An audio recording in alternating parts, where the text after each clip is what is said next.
Hello, folks. Welcome. France is on fire. Could the U.S. be next? That's what we'll be talking about today. I have a whole slew of information on France and what's going on there, on why your mainstream media isn't covering it, or at least isn't covering it much. They might mention it. It might slip out like a fart every once in a while from the mainstream media, but you're not going to get your wall-to-wall coverage like you would of protests in countries the U.S. is against, like Iran or China or something. But anyway, and on top of that, what you're seeing right now, if you're not listening to the podcast, if you are watching the live stream right now, is you're seeing one of my favorite videos of all time going on in France right now. Well, I mean, this wasn't filmed right now, but it was filmed the other day.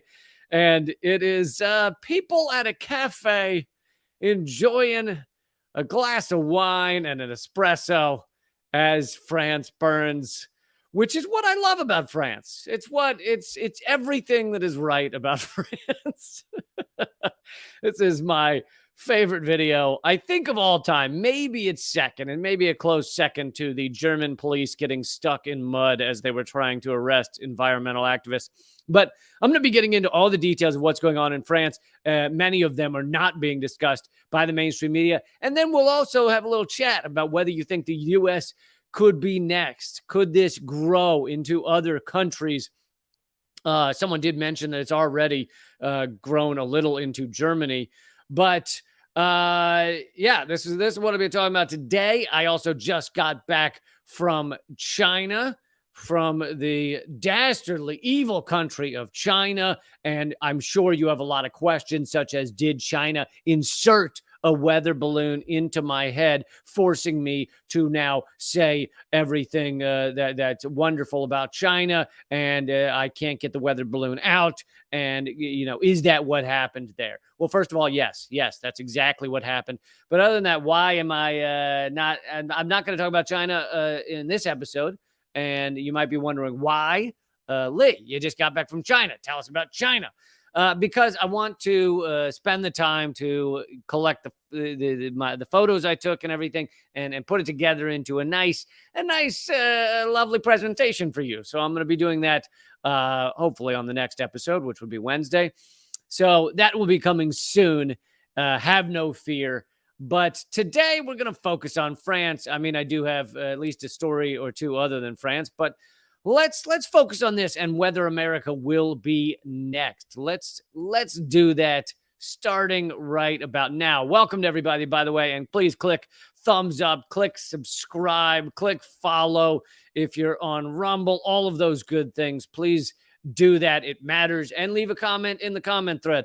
I'm asking everybody, do you believe the U.S. could be next? I also have a poll going on Twitter right now as to whether the U.S. will be next in these raging protests in France. So, yeah, let's get into it. Starting off with this video I'm showing you right now, which, as I said, is my new favorite video. People at a cafe in France while France is burning in Paris. And now, there's two ways to take this video, depending on who exactly we're watching sitting at the cafe, which I don't know who these people are. One is that they are part of the protest, and every protest, every raging, aggressive, real protest should also have some enjoyment. It should include some dancing. It should include some comedy, as you might know I'm a fan of. It should include sitting down at a cafe in between firebombs and having a glass of wine. Why not? Why the fuck not? If it's all just misery, then I find people tend to burn out. Sorry for the pun. People tend to get tired and they stop protesting. Whereas if it includes fun, if it includes enjoyment, if it includes that existential fucking joy in life, like I fucking did something today. I was part of changing this fucked up world. It should include that stuff.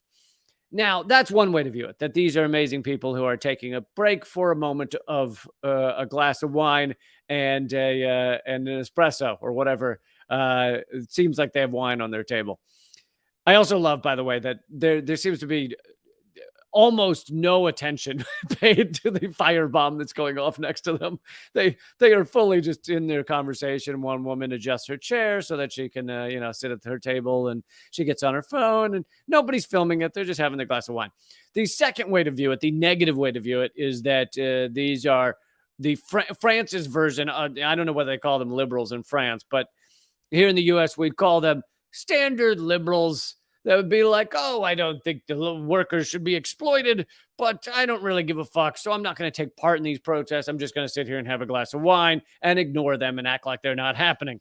And at many of the protests I've been to, we've marched by or been near people who are sitting there having a glass of wine who don't give a fuck that their nation is falling apart, that their rights are being stolen, that people are being exploited, and they're going to keep having their brunch and eating their avocado toast. Not that I have never enjoyed a piece of avocado toast. There's a time and a place for avocado toast. I'm just saying, in that moment, to ignore it seems offensive, and it's a sad state if you're at that place in life where you don't give a fuck about people who are struggling and fighting, and you just are sitting having your glass of wine. I'd like to believe that's not what this is. Of course, it could be. I think you could have that scene many times in America where people are chilling with their glass of wine on the sidewalk cafe and don't give a fuck that the country is burning, and they're not standing up for the workers and the people who are actually struggling. Anyway, you can read this scene however you'd like. Either one of those readings, I'll let you decide. I'm not. Maybe someone out there knows what the truth was in this film. I don't know. But I like to believe it's the first one, that these are protesters who took a moment, took a pause, and they'll get back to firebombing in a minute, but they're taking a breather to have a glass of wine. All right, but let's get into some of the details of what's going on in France. And like I said, it's not that it's not covered at all by the mainstream media. In fact, some of the articles I'm about to quote will be mainstream media, but it has not been covered heavily, not nearly at the level of a protest anywhere else, such as the anti-lockdown protests that happened in China. And there were anti-lockdown protests in China. However, this is back in, I think, November, December. However, those anti-lockdown protests were a tiny, tiny, tiny fraction of the 1.4 billion people in China. And those protests had the intended impact. They ended the lockdowns in China. So that actually is an example of protesters protesting and a government responding. That should be what most people want, is if people have a legitimate protest that seems to be correct, then the government responds by hearing the people. But the amount of coverage that got, the U.S. mainstream media acted like all of China was on fire. Whereas now you actually have France in massive aggressive protests, and you get a little slip up here and there where CNN or someone will cover it. And actually, to give some credit, I'm about to, in a couple of minutes, I'm going to go through a little bit of an ABC News article that is the most mind-blowing article coming from the mainstream media I've seen in a while. It seems to be a rather pro-protest. Like, they're actually, they seem to be talking very positively of the French protesters on abcnews.com, which I have no idea how that happened. I don't know if it was a decision by editors. Hey, if we pretend like we actually give a shit, maybe that'll get some people to start reading. I don't know. But every once in a while, that shit happens where you see mainstream media actually do legit, real reporting that actually is defending the people against the ruling class, against the ruling elite. It happens here and there. There's a blip. Oops. But not common. Not common. Okay, so let's get to another video. And for those of you listening on the podcast, by the way, this is also a podcast. My live streams, they are called Moment of Clarity, unless you're on Spotify, where they're called The Lee Camp Show, because Spotify banned Moment of Clarity. So far, The Lee Camp Show has maintained its presence on Spotify. But anyway, if you're listening on the podcast, I'm sorry. There are many videos in this episode. However, I think you'll get the gist. Many of them have audio and things like that. So, all right, here's some more.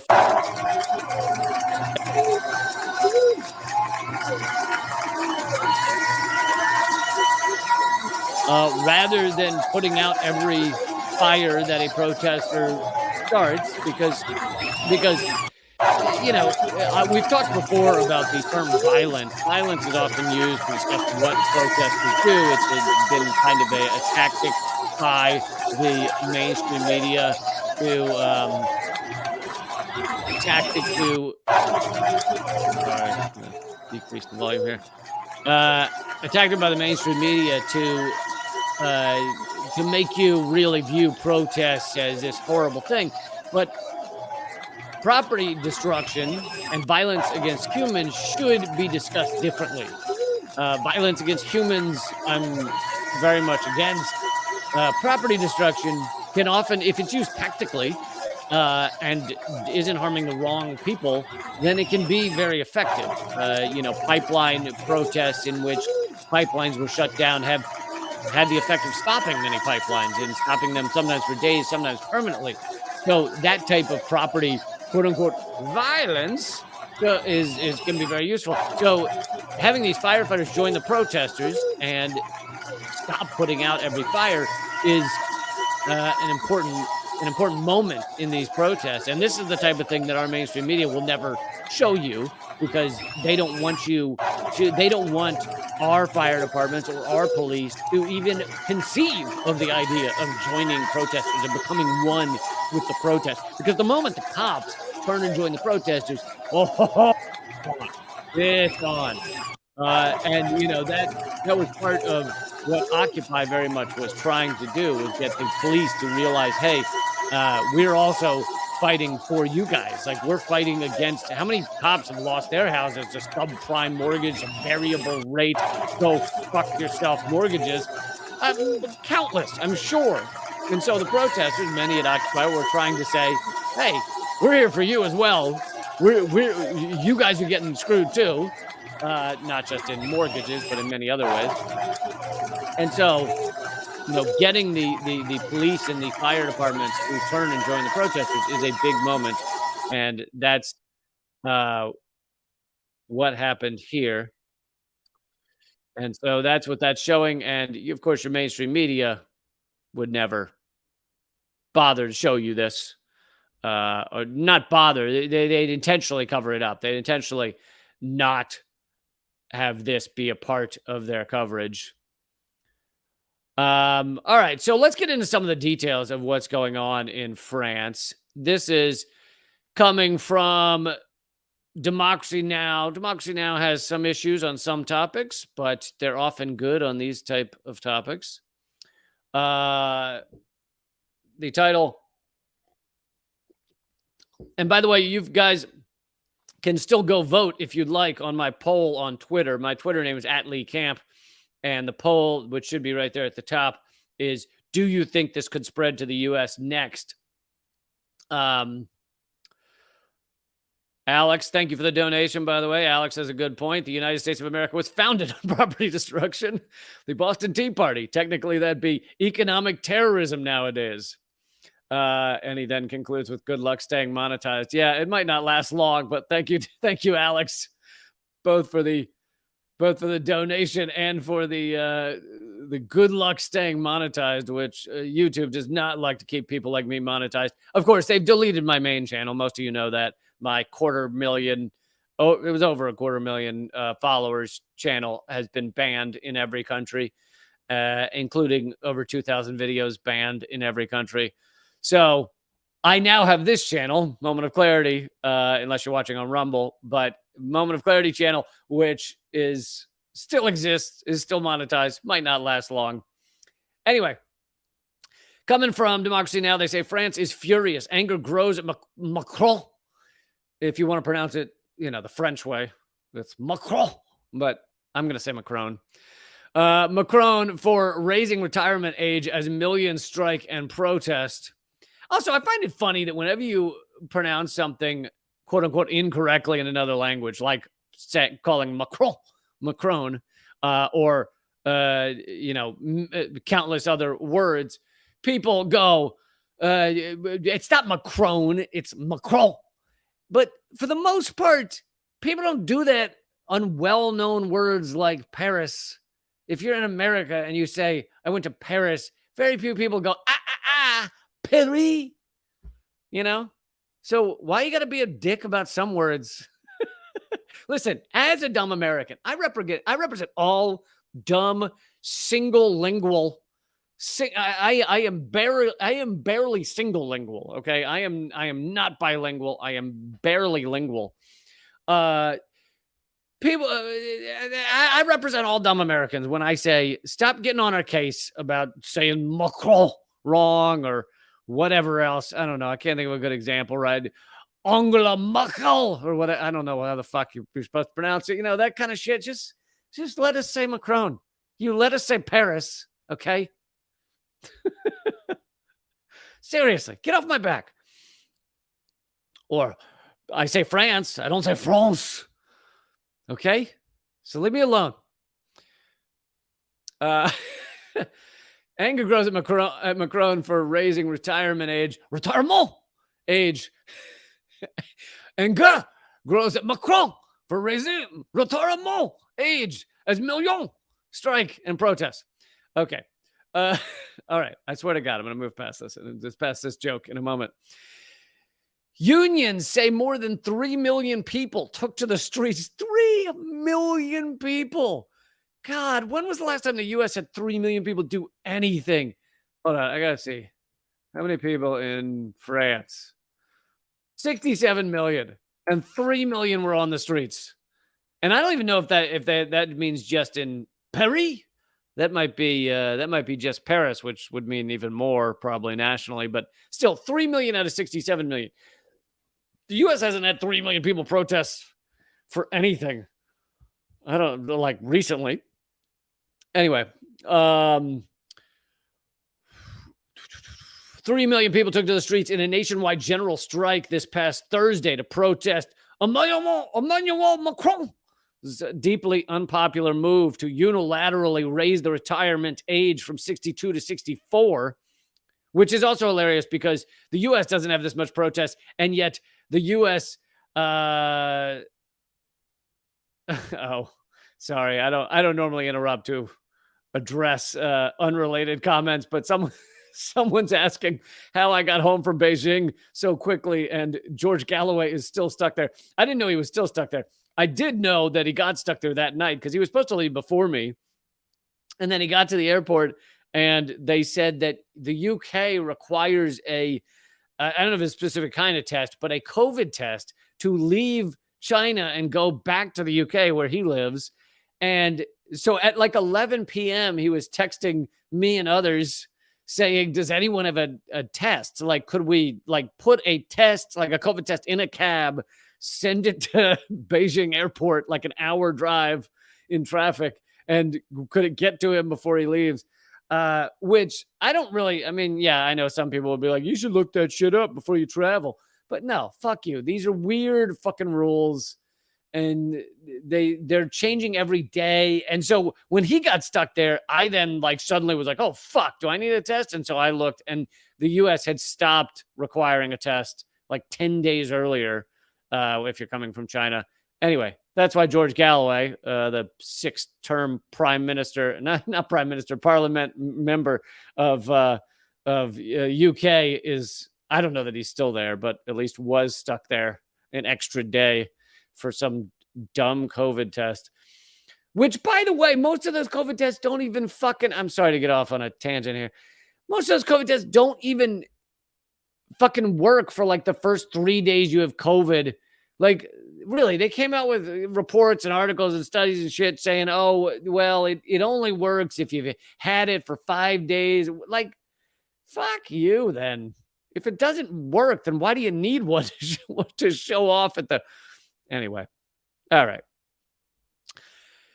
So to continue, Macron is raising the retirement age from 62 to 64.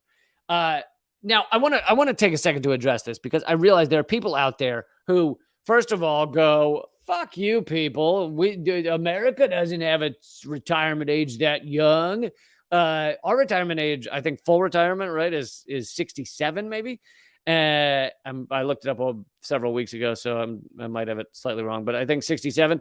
And it's like, whenever other people are fighting for the most basic of rights, such as to be able to quit fucking working a goddamn slave wage fucking dumb job at age 60 fucking 2, you should support them, even if your situation is worse.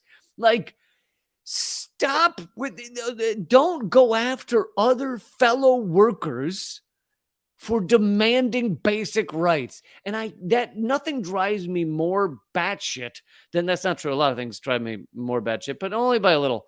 Then we should all be aligned. We should all be fighting together as workers, as non fucking billionaires, as non corrupt politicians. We should all be working together. We should all be so when teachers protest for better healthcare, and you yourself in your other job, let's say you're not a teacher, does not have healthcare, don't go, fuck you, teachers. I don't have healthcare. No, instead go, not only should they have healthcare, I should have it too. And we should all have fucking universal healthcare. That should be the fight. Okay. So when the French are protesting to not have to work at awful slave wage bullshit, capitalist bullshit, super bullshit, did I mention bullshit jobs, an extra 2 years when they're already in their 60s, you should support them. End of story. Don't sit here and go, well, it's 67 in America. That just means it sucks more in America. When someone says that, like, political prisoners should be released in Saudi Arabia, do you go, hey, we have political prisoners here? Fuck them. No, fucking fight for them. Like, we should fight for all oppressed people. It doesn't matter if your situation sucks more. All right, so by the way, Macron has already slammed through this thing. I'll probably end up mentioning it again. It's already happened. He did it without a vote by parliament. On Monday, Macron survived a vote of no confidence by just 9 votes. In Bordeaux on Thursday, the town hall was set on fire. And in Paris, police fired tear gas at protesters who included transportation workers, garbage collectors, teachers, students, and more. This is Carl Lefrancois. He said, we are here today because it's out of the question to once again raise the retirement age. You have to understand that some people work in difficult conditions. And today these people are told that not only do they have to work longer, but also nothing prevents the government in the future to restart this type of bill. It's time for them to understand that people also want to enjoy their lives. Yeah, God forbid people want to have lives. Enjoy their lives. We're not here to die on the job. We're here to be able to enjoy life one day too. And doesn't that speak to how sad this situation is? That he's saying one day in our 60s, we should be able to enjoy our lives, like fully enjoy our lives, like not enjoy our lives after 10 p.m. at night, not enjoy our lives on the weekend. And by the way, I know I've said this before, but this is how you should describe most of our slave wage jobs. We work for corporate America 5 days a week. This is if you're lucky and you don't work on weekends. 5 days a week so that you can rent back your freedom 2 days a week. That's how this situation is set up. You're born free for a few minutes. And then once it's legal to make you work, although they keep lowering that age, they just found child workers as young as 13 working in slaughterhouses recently in various states. A report came out by the Labor Department. But so it's getting younger and younger. But you're born free for a moment, for a few years. Then once it's legal, or sometimes not legal, for them to force you to work at a slave wage job, you do that. And then you're in that fucking bullshit job or similar until you're in your 60s. And during all of that time, you're spending, a third of your waking hours? No, more than a third, like a half of your waking hours, a third of your life hours, including sleep. So half of your waking hours trying to rent back your freedom on the other hours. I mean, it's an insane insane system. And yet we have been so thoroughly socially engineered and enculturated into it that you wake up, not you personally, you guys are cool, but that you wake up and think this makes sense. Most people do. Most Americans do. Wake up and go, this is normal. This is fine. It's not fucking fine. It's not okay. Don't wake up every day and go, this makes sense. It doesn't fucking make sense. Anyway, they also spoke to journalist Cole Stangler, whose guest essay in the New York Times today is headlined, "France is Furious."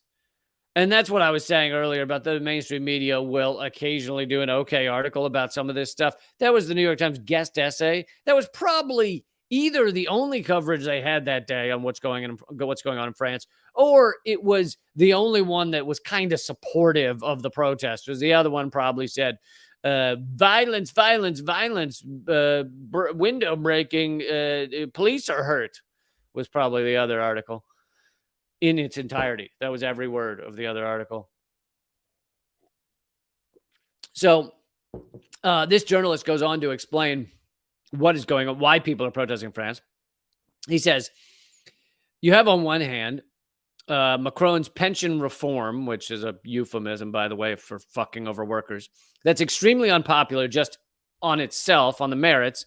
Polls show about anywhere from 2/3 to 7 out of 10 French people have opposed this reform from the very beginning. And I bet you the other 3 out of 10 either don't understand it or are so rich that they are living pretty and don't have to worry about retirement age. Opposed this reform from the very beginning. So going back to January, at the very first protest that we saw, it was 70% of France was against this. And then, as he says, as you were mentioning, what has sort of energized the movement further is the way the government has gotten this reform done, the way they've gotten it across the finish line. Last Friday, there was supposed to be a vote in the National Assembly on this unpopular bill. The government, when they realized they didn't have the votes to actually get it approved in the National Assembly, deployed this constitutional measure that allows them to approve the bill without a vote in Parliament. And so then on Monday, Macron survived this motion of no confidence. So in theory, this bill is now going to take effect. By the way, vote of no confidence, not even a thing we have in the U.S. Most countries do have such a thing, or I guess many do. But all right, so there is some of what's going on in France right now. They're trying to raise the retirement age, trying to exploit the workers a little bit more, 2 more years when they're already in their 60s. And again, I talk about, I say this fact a lot. I say this fact a lot, that this is the gravity of capitalism. France may have it better than the U.S., right? Their retirement age is 62 or 64 if this goes through. U.S. is 67 or worse. So France is, in a way, better, right? Capitalism has not screwed those workers as much as it has us, but this is the gravity of capitalism. It slowly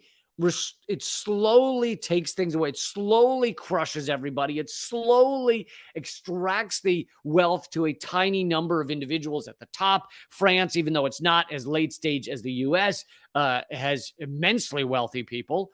And, it has a tiny percentage of people with most of the wealth, I'm sure. All right. So I want to show a couple more videos of what's going on in France. This is a mass. This was probably during that 3 million day, and it also the person who posted is saying, mainstream media is not doing this much. The numbers of people are kind of unbelievable when you compare it to at least U.S. protests. Just millions and millions of people fighting back against this thing. Macron, the only way he could get it through was to do it without Parliament. I also want to show another clip. I just realized I forgot to grab. So I'll do that now.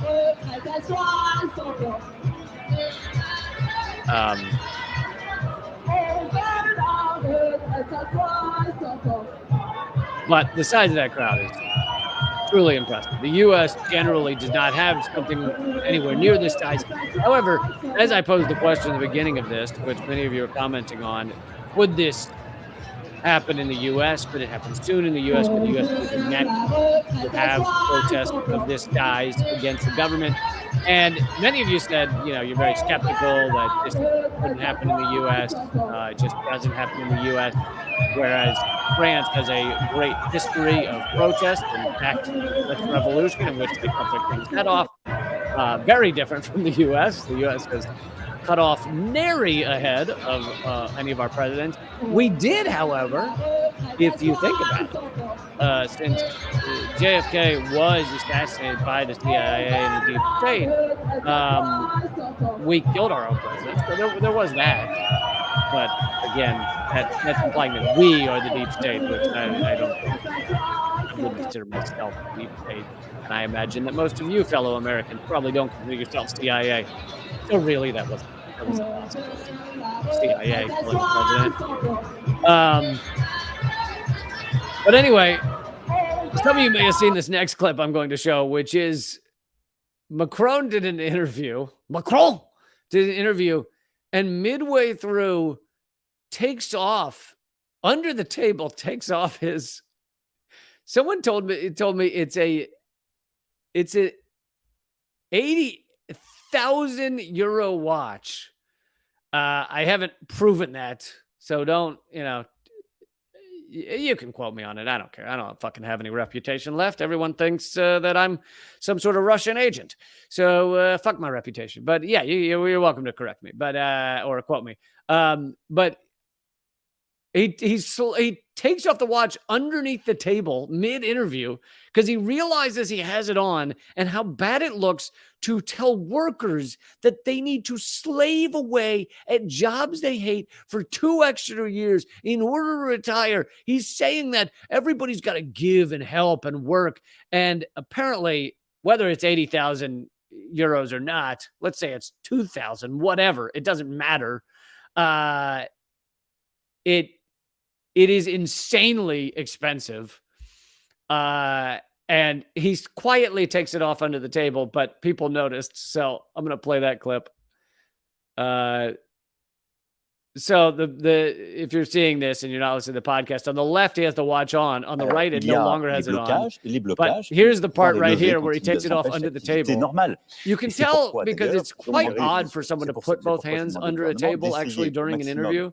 As I'm sitting talking to you right now, I have my hands out, and one under the table might be fairly normal, but to put both hands under the table, you generally are doing something. Like the only time I ever do when I'm on a panel up on a stage, the only time I ever put both hands under a table is when I'm jacking off. No, is when I'm like reaching for the bottle of water or something. So and trying to take the cap of the bottle of water off without making a scene. That would be the only reason, one of the only reasons that you'd ever like have both hands. But instead, he doesn't have the watch on, and then he has the watch on and he doesn't have it on.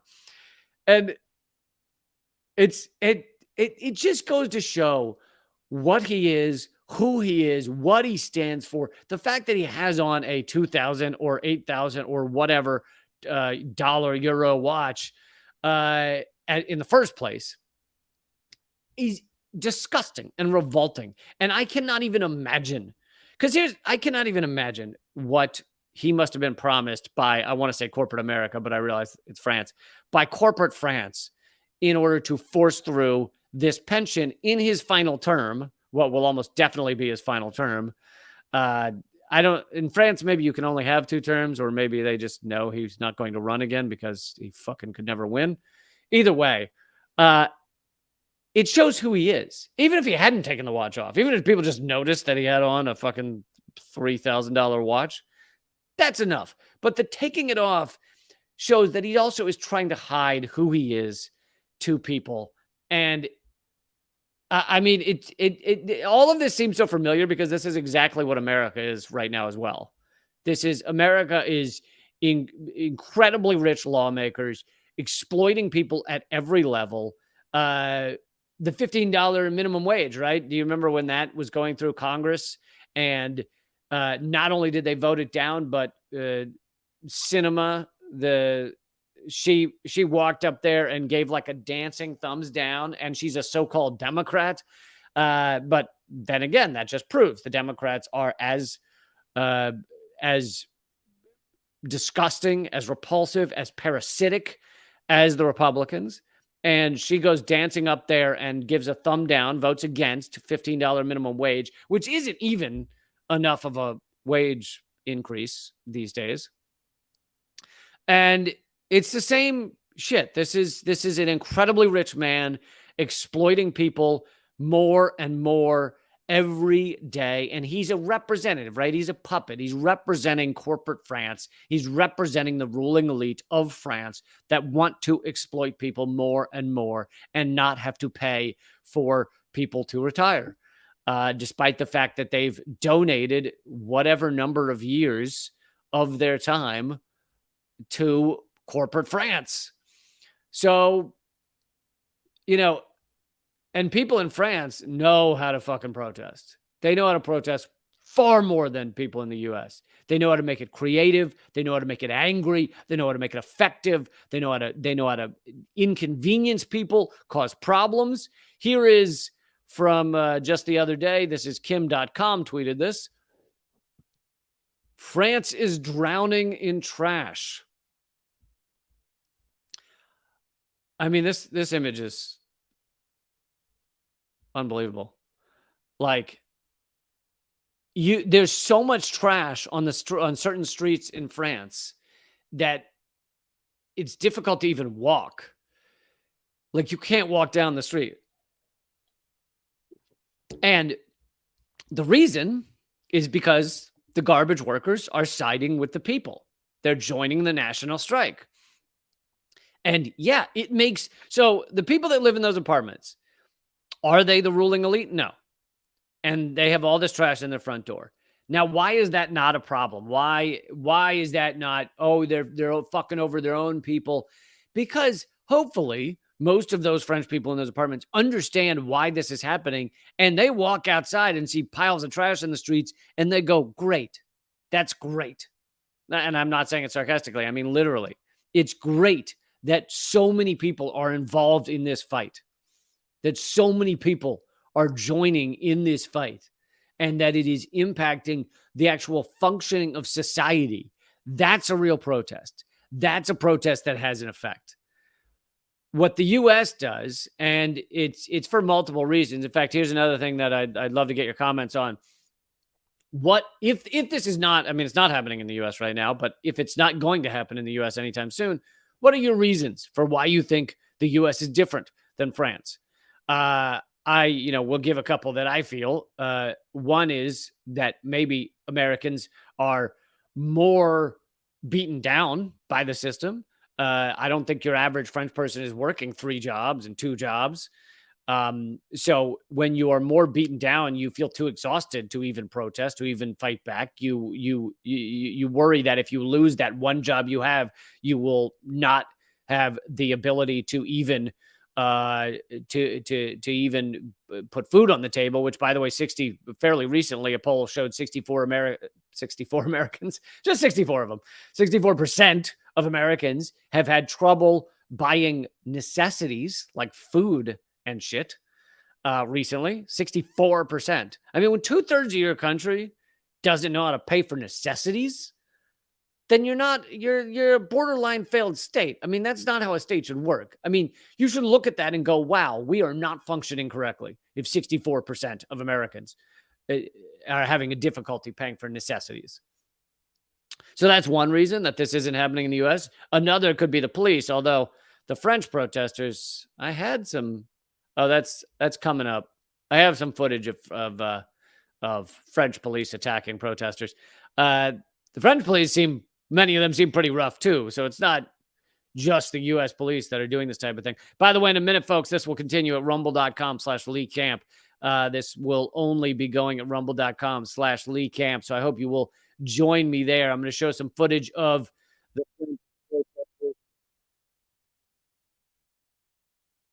I'm going to show,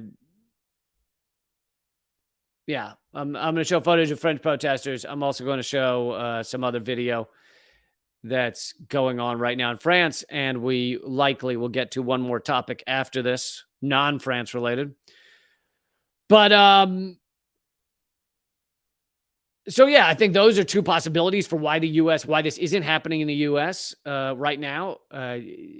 Another is that people are just more heavily involved in, thank you, stigmatized for the donation. People are more heavily involved in distractions, in nonsense, in sports and shit. And by the way, I don't begrudge people watching sports. It's just you have to be able to watch sports and not view that as your only interaction with humanity.